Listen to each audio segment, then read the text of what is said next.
आमची प्रथम मागणी आहे की ज्या विकास विभागा अंतर्गत ह्या शाळा चालतात, आश्रमशाळा चालतात, त्या प्रकल्प अधिकाऱ्यांनी नैतिक जिम्मेदारी समजून त्यांनी पहिला राजीनामा द्यावा. नाही दिला तरी आम्ही त्याच्यासाठी मागणी करणार आहोत. दुसरी गोष्ट, ज्या संस्थेमध्ये ह्या मुलाचा जो मृत्यू झाला त्या संस्थेमध्ये मागील 14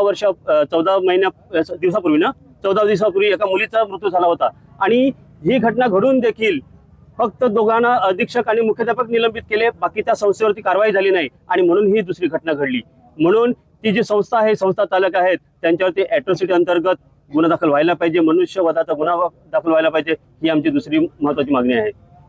आज आम्ही समाज म्हणून सर्व संघटना एकत्र आलेलो आहेत. ज्या मुलाचा मृत्यू झाला त्याच्या अगोदरही एक मुलीचा मृत्यू झालेला आहे आणि त्या मुलीचा मृत्यू झाला नंतर प्रशासनाने तिथे येऊन प्रत्यक्ष पाहणी करून तिथला जो अध्यक्ष होता त्याला सस्पेंडही केलेला आहे.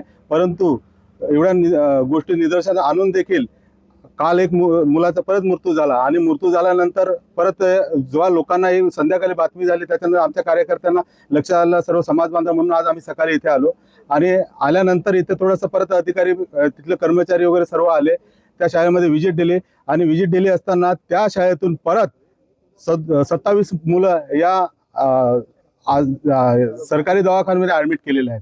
म्हणजे आम्हाला सांगायचं का, ज्या आश्रमशाळेमध्ये आजही इथले जे आदिवासी एकात्मिक प्रकल्पाचे अधिकारी आहेत त्यांच्या आणि शाळा व्यवस्थापनच्या समित्या आहेत, ज्या कमिट्या आहेत, त्यांचं पूर्णपणे दुर्लक्ष झालेलं आहे. तसेच आमचे त्या सर्व गोष्टी बाबी घेऊन आम्ही आज इथे सरकारी दवाखाना मासवड इथे PSC इथे सर्व आम्ही समाज बांधव म्हणून कुठल्या संघटनेचा कुठला याचा विषय नाही, मागण्या काय किंवा कारवाईची मागणी केली.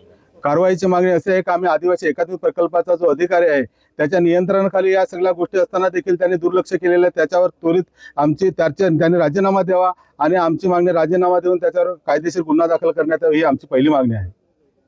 करतो का ज्यांचा मृत्यू झाला त्या मृत्यूच्या कुटुंबांना शासनाकडून लवकरात लवकर आर्थिक सहाय्याची मदत मिळावी आणि त्यांना मदत म्हणून द्यावी आणि शासनाने त्यांचं दुःखामध्ये हे होते.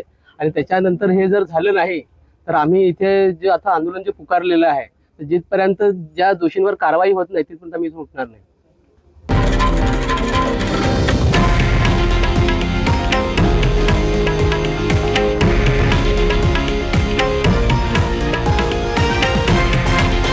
हे आहे देशातील नंबर 1 न्यूज नेटवर्क आणि आपण पाहत आहात TV9 मराठी, एकमेव.